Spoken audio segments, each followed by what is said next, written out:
Welcome back everyone. For today's video we are once again going to be continuing with our educational speedrun series. So without further ado, let's jump right into the action.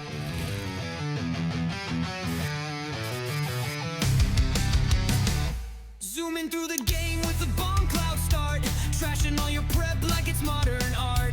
Knight on the rim, he'll still find the win. Chat's going wild, bro thinks he's Hikaru again. Oh hey hey, he's smurfing play by play, beats you blindfolded, still sipping latte. Queens are flying, eagles meet defeat, just another speed run on Hikaru Street. So here we go. First game, I have the white pieces. We are now approaching the 1000 level. As I mentioned in my previous video, I still do expect a lot of opening blunders, but I think it's going to start occurring less and less as we get to 1000 and beyond. So now we get the classic Caro Kann system. Now what I'm going to play is move d4, trying to claim the white center. We get d5, and the system that I recommend from the white side is to trade the pawns on d5 here and play the move bishop to d3. Now this is very similar to the London system as well. My idea here is that I put the bishop behind this pawn. I'm going to go c3 here, reinforcing the chain, and now I have great scope for the two bishops, f4 and g5 for this dark square bishop, but also this bishop on d3 hits the pawn at h7. Now my opponent plays move bishop g4, the knight guards the bishop. This is actually a very thematic move here. The idea is to try and stop white's natural development. So the move that I'm going to play is the move queen to b3, attacking this pawn on b7 here, and now my opponent most likely will put the queen on d7, c7, or b6. All three of these moves will stop me from capturing the juicer on b7.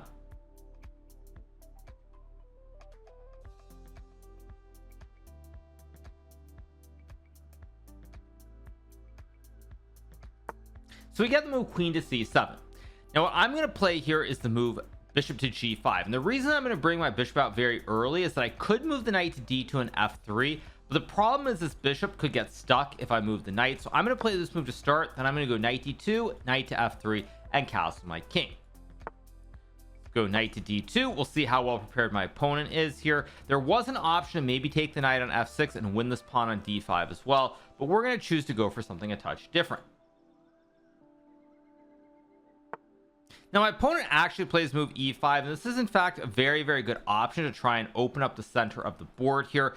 What I'm going to play is not take this pawn e5. I'm very concerned that if I take after queen e5, my king and my bishop will be under attack here, so I don't really want to take the pawn. I'm going to go knight to e2, trying to protect this pawn on d4, but also trying to finish my development by castling my king out of the center. My opponent goes bishop to e7. I could castle here. I can also take now if I want, and in fact I see no good reason not to take this pawn. And the reason I'm going to take the pawn here is after queen takes, you'll notice that it's no longer a check. I have the knight in the way, so my opponent captures with the knight, but now I can play his move bishop to b5, checking the king on e8. My opponent goes knight c6, and now I'm going to decide to play the move h3. I could simply castle first and then play h3, but I see no reason not to push the pawn, gain a little bit of time first. It also will create the luft for the king, so the king escapes to safety on h2 down the road with no back rank checkmates. So my opponent plays bishop to f5, logical move. Now I have a couple of choices. I can take the knight on f6, I can take this knight on c6. There's maybe a knight to d4 as well to hit the bishop and the knight. What is most thematic? Now what I'm going to do here is I'm going to take the knight on f6, and the reason I'm going to take this knight is that I'm still only one move from castling with my king, but I can grab this pawn on d5 here. And because I'm only one move from castling, it comes back to something I've said in a couple of my recent speedrun videos, where you can delay the completion of the development. If the last step of the development is castling your king and you're say 1-2 moves away, or it's just one move like in this case, sometimes you can get a little bit greedy, try to grab some material, but in general there are more options to delay castling if you're 1 or 2 moves away than if you're say 3 or 4. If you're 3 or 4 moves away, just as a general precaution, I would try to urge you to not castle if you have any open files. So like in this game, the D file is open, the E file is open, 2 open files, but I'm only 1 move away from castling the king. When that is the case, sometimes you can get greedy, but only if it's 1 or 2 moves to castling. And I will explain this a little bit more in case you haven't seen my recent videos. Now the reason I'm going to go queen c5 here is to stop the black king from castling to the queen side. My opponent goes bishop e7, very good move, attacking the queen and intending to castle. Now I do have the choice here. I can take this knight on c6 or move the queen, Both moves are fine. I think I'm going to actually take the knight with check here, and the reason for this is that my knights have some really nice squares in the center of the board very quickly after I retreat with my queen. So I have knight f4, I have knight d4, I can castle here, and the bishops don't really have any super great targets at the moment.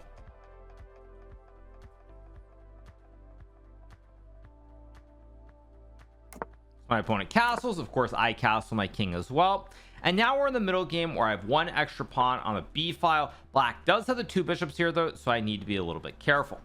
Now the move that I'm going to play in this position is I think I'm going to go rook d1 here. Main reason being that I want to protect the knight, but I do want to move my knights, but I still need to finish this development in the center of the board. I am a touch better here, but I do need to be quite careful. Knight d4 was also a very reasonable move as well. For anybody who's a little bit more advanced and wondering about that option, I could have played it as well. So we get rook e8, another excellent move for my opponent, putting the rooks on the two open files potentially. And let's see what I should do now. Now knight f4 is definitely an option here. Knight d4 is an option. Knight to f3 is a move as well. My opponent is playing an excellent game thus far. I have to commend him on that. So I'm going to play this move, knight to b3. Now the reason I'm going to play knight to b3 is I definitely am happy to trade some rooks off the board because I have this extra pawn on b2. So I don't mind any trades like on b3 or on d1, but I really want to try and stop the threats like this bishop on this diagonal or this bishop being able to go to c5 here, which the knight prevents. So this knight sort of takes away these threats on the diagonals here for the two black bishops. We get rook to d7, and this is the first one where my opponent has made a slight inaccuracy. Now after rook to d7, I have a couple of options even here. I can go knight d4, knight f4. I could trade the rooks, but if I trade, black will take with the queen and claim the file. I don't really want to yield this d file to black where the queen and the rook can infiltrate, so I'm not going to trade the rooks. If I don't trade the rooks, what should I do here? Now knight d4 is also an option. Queen g3 is definitely an option too. So I don't want to yield the file. So I think the move I'm going to play here is knight to d4, attacking the bishop on e6. Now black can move the bishop, but there is a pin here when the bishop goes, because if black tries to move a bishop, I'll take the rook on e8. Of course, this is a little bit too fast for you guys. Don't worry, I'll do a light recap after this game ends as usual. Now my opponent goes bishop c4, and the move that I'm going to play now is knight to f5. And the reason I'm going to play this move is the bishop is pinned. The bishop cannot move without hanging this rook on e8, which means if this bishop can't move, I simply want to trade the knight for the bishop. And once black no longer has the bishop pairs, I'm assuming this extra pawn will play a big role. Now my opponent actually just blunders immediately with bishop d6. I take the rook, I take the second rook. Game is going to end very, very abruptly here. Very disappointing the way it's going to end, but that's how it goes. All right, so let's do our light recap. Now the reason I really like this Caro Kann system with bishop d3, it's in fact what I played as a child as well, is that it's very easy to play. Now were black to take with the queen on d5, you would go knight to c3, and after queen a5 you develop the knight, develop the bishop here. Let's say knight f6, bishop c4, and castles, for example. This turns into a Scandinavian defense. No doubt we'll deal with this as the rating gets higher and higher, but just in case you're wondering, if black takes with the queen, you play the move knight c3. We get c takes d5. Now I play bishop d3 here, and the idea behind this move is that I put the bishop behind this pawn where it can scope on both of these diagonals.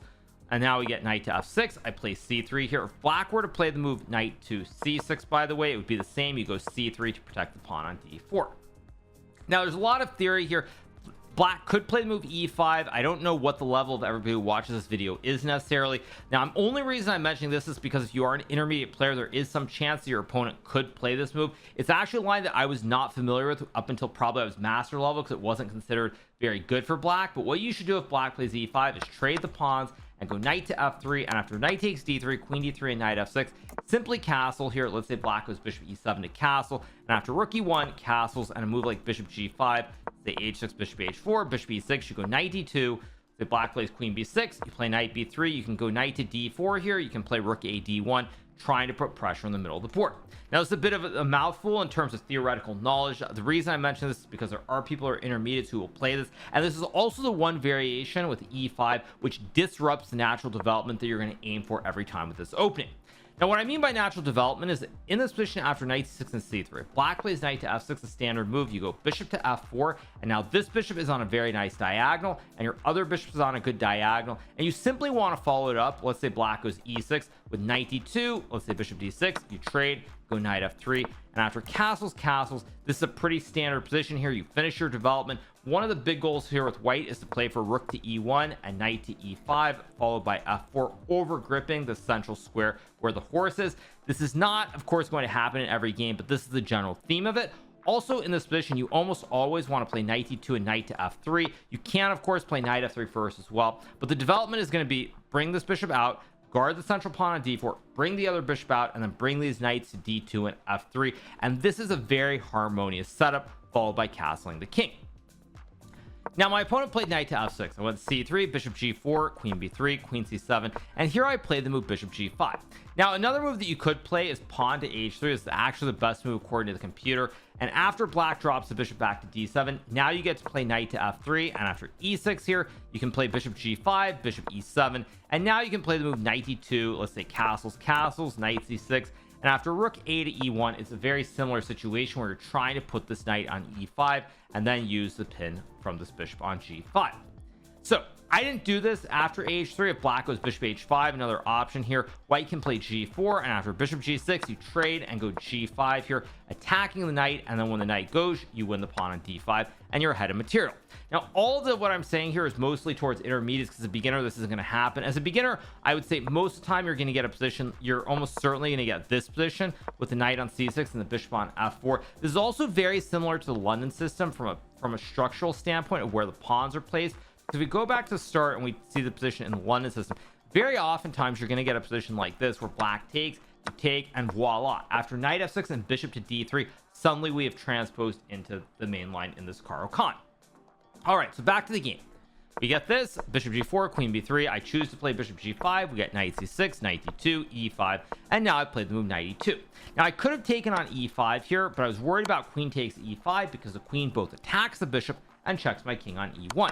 So I go knight e2 first. We get bishop to e7, and now I take, because after queen takes e5 in this position, now I can play the move bishop to f4. My bishop is guarding the knight here. When black moves the queen to e6 in this position, now I can simply play a move like I don't know if h3 or f3 both are playable. Let's just say f3 for argument's sake. And after bishop to h5, I can grab this pawn on b7, attacking the rook and potentially the knight on c6. So we get knight e5. I check, knight c6.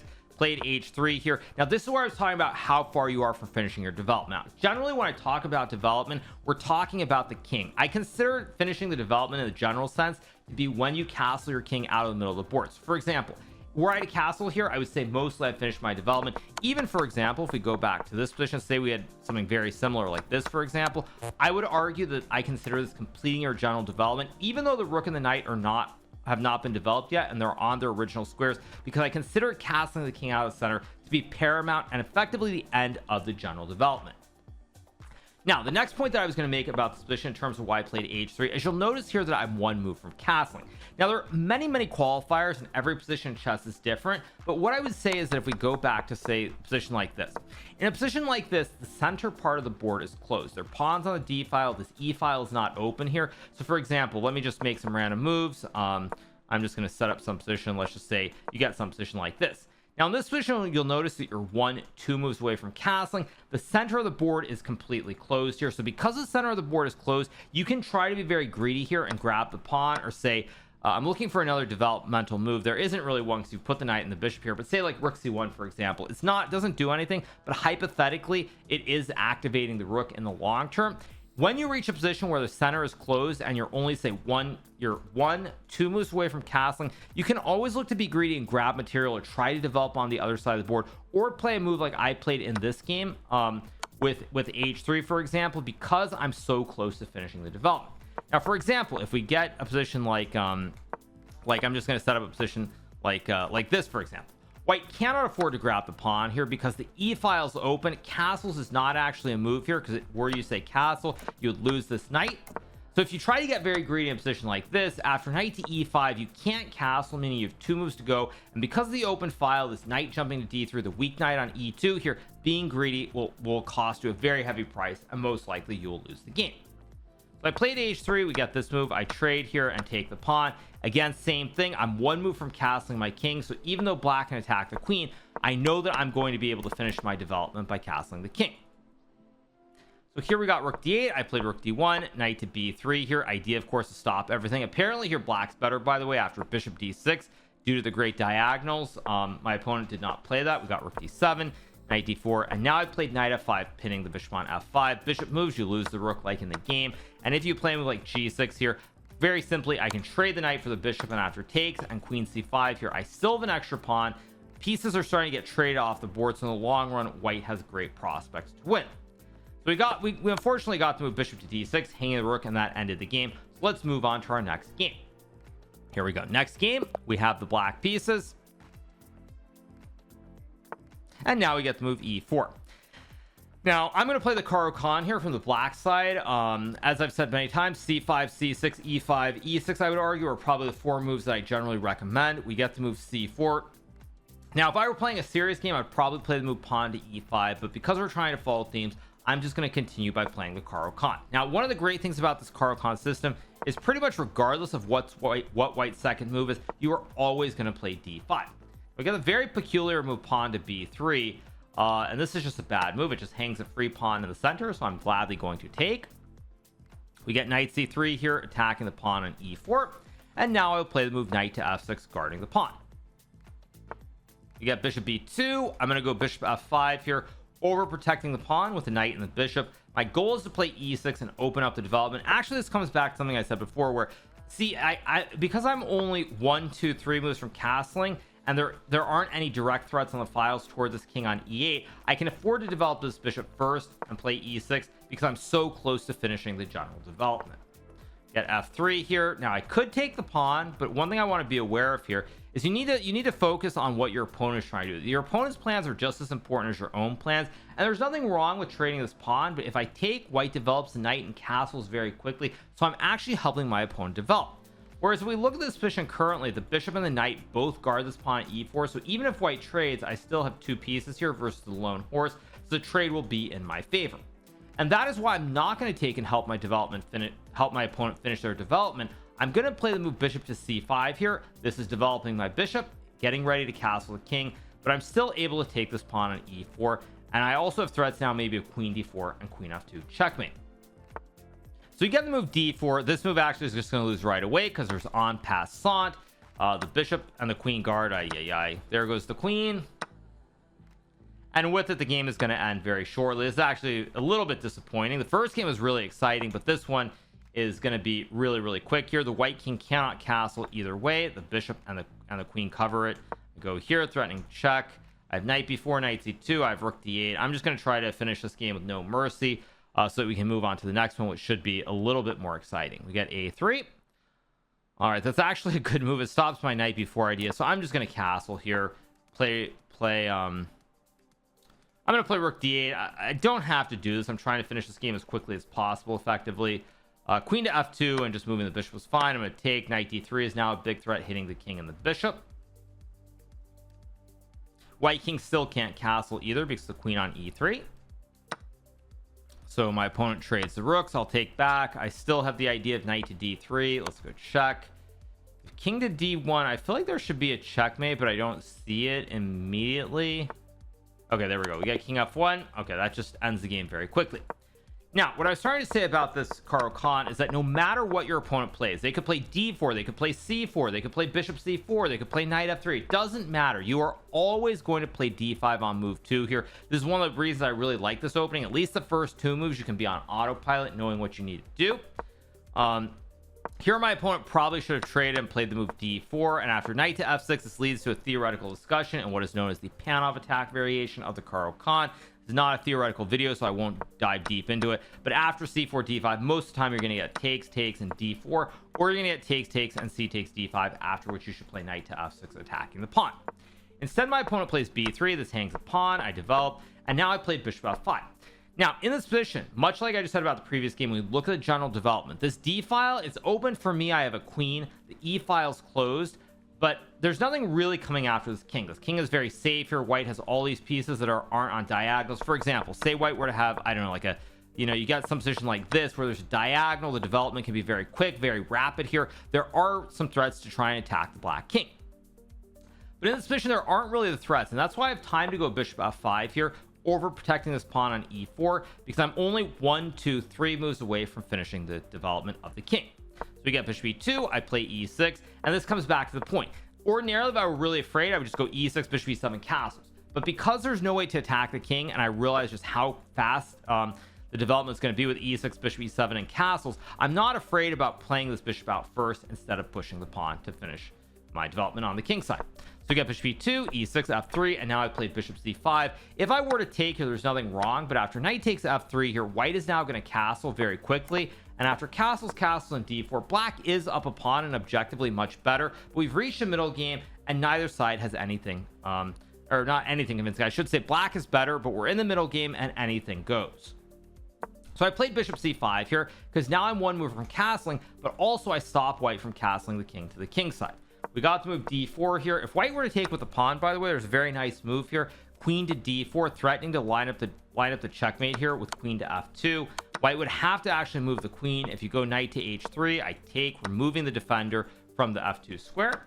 So white has to move the queen to say c2, and after queen f2, king d1, and queen takes g2, the knight and the rook are both going to fall, and white is going to lose the game. We got d4. I played en passant, and the game is effectively over at this point.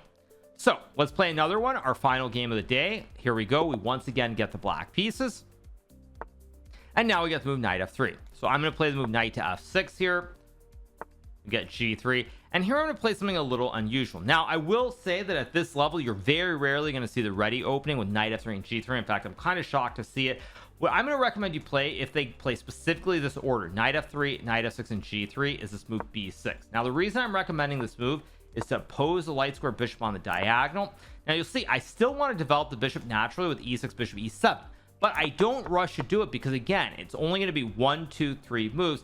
So I'm going to focus on some other developmental ideas first. So I put the bishop here on b7 to oppose the bishop. I'll explain why I couldn't do it in the other order as soon as this game ends. And now I'm going to play the move e6 here with the idea of bishop e7 and castles.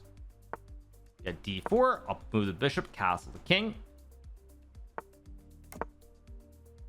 And now you'll notice that here we finish both sides have castled on the king side here, but I have this bishop on the diagonal here opposing the light square knight. Now my opponent goes knight d2 with the idea of playing rook to e1 and e4 to build this big white center, or to play queen c2 and e4. If white gets pawns on both these two squares, I'm going to have some serious issues. Now right now I'm preventing pawn to e4 because I cover the square with the bishop and the knight, but in the long term I'm going to have trouble preventing it because after queen c2 there's no way to prevent e4. So what I'm going to do here is I'm going to play this move d5. Now the reason I'm going to play d5 here is a multi-pronged approach. First of all, d5 will stop white from playing e4. It will also close down the diagonal for the light square b, but additionally when I play this move d5, it gives me a good square for the knight on d7, and I can play c5 to attack this white center. If I were to play knight c6, white will go e4 and be much better. Knight to a6 is just a bad square for the knight on the rim. So I play d5, I stop e4, I give my knight a good square, and I can play c5 here, gripping more of the center for myself. So we get the move a3. So I'm going to play the move c5 here, trying to contest this white center. If white takes, I will take back with the pawn. I can still put the knight on c6 or d7. I'm not actually sure which square I'm going to go to at the moment. I'll basically make the decision once I see how my opponent reacts. So let's see what the next couple of moves yield. So my opponent chooses to take on c5. I will take with the pawn. Main reason I'm going to take with the pawn here is I have a nice bit of the center. We get e3. And now I'm going to play a move that's going to look a little bit weird. I'm going to play this move a5. And the reason I'm going to play this move is I want to stop white from playing b4 here with the two pawns preventing this. And it also gives me an option to maybe put the bishop on a6 and attack the rook as well. It's not necessary, by the way, just to point out, knight d7, b4, and e5 also be very good with a bit of a big black center. But I see no reason to allow white to play b4 because right now this bishop on c1 is extremely passive here. It has very little scope. So a5 stops the b4 thrust. So I'm not really sure how white's going to activate this bishop.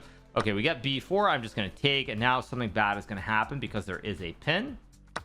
Let's take. White can't recapture because the rook will hang. Okay, we got bishop b2. I will take. Now I'm simply up 2 pawns in this position. Very, very nice position here. The bishop and the rook guard the pawn, so white can't take back. Okay, we'll take. Rook guards the pawn. Now I have the 2 bishops here. Also, now it's time to develop. Let's go knight c6. Maybe knight b4 is an idea here to attack the rook potentially. Okay, queen b3 attacks both the bishop and the pawn, so I'm going to go queen to e7, guarding the bishop and the pawn at the same time here. I also now have the opportunity to put this knight on the b4 square as well if I want to. Get e4, nice move. What do I want to play here? So many options, so many options. I think I'm just going to trade the pawns here, and after we get knight takes e4, I'm going to put this bishop on b2. Now this is something you will see as a theme. It's not super common, definitely not in lower level games, but I put the rook in jail here, meaning the bishop and the pawn guard each other. So the only way this rook can break free from jail is to sacrifice itself for either the rook or the bishop. You will see this theme a lot in endgame specifically, where if a rook gets stuck in jail with a bishop and pawn, no way out, the rook basically will end up losing in an endgame even if you have more material. So we get knight g5 here. My opponent has these knights that are kind of near my king. There's no real threat though, so I think I'm just going to kick this knight back. Yeah, the knight goes back, and now I'm going to play the move knight to b4. My queen guards the knight. I open up the diagonal for this bishop. This rook on a2 is going to be trapped. The knight on e4 is hanging. Everything is collapsing for my opponent. We get knight d2, and now for the finishing touch for style points, we're going to go bishop d5. My queen guards the knight, but the queen and the rook are under huge pressure here. Get knight c4, good move. I'll take the rook. We're gonna get queen takes knight, I assume. Okay, so we get the move queen takes a2. Now I'm gonna go queen b4, further pressuring this pony on c4. Rook to c8, either rook to c8 was good. Get knight takes bishop. I take the queen. That's gonna be all she wrote. I expect my opponent to resign, maybe not. He'll bring the queen back. Idea to move the bishop and then just push this pawn. Okay, we'll just take less material on the board. I take the bishop on a8. Simply up a queen here for nothing. This is just over. Okay, so my opponent resigns the game right at this moment. So a couple things to talk about. You will not get this ready system with knight f3 and g3 very often at beginner level, but the reason I played b6 here is that if I were to play e6 and bishop e7, there's nothing wrong with this. But if I ever try to play a move like b6, say white goes c4 and I go b6, trying to put this bishop on b7 here, white always has options like knight to e5, opening up the diagonal, and after moves like d5, knight c3, bishop e7, and d4, white is a little bit better here due to the open diagonal and a lot of pressure on the central pawn on d5. So that's why I didn't do this right away.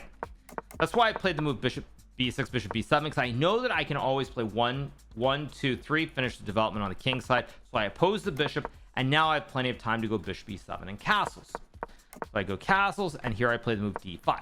Now the problem is, if I don't play d5, if you didn't see what I was saying before with d5, I have no way to stop white from playing e4 without d5. So I go d6, white goes e4, the queen and the knight guard the pawn from being captured. Same thing if white goes rook e1.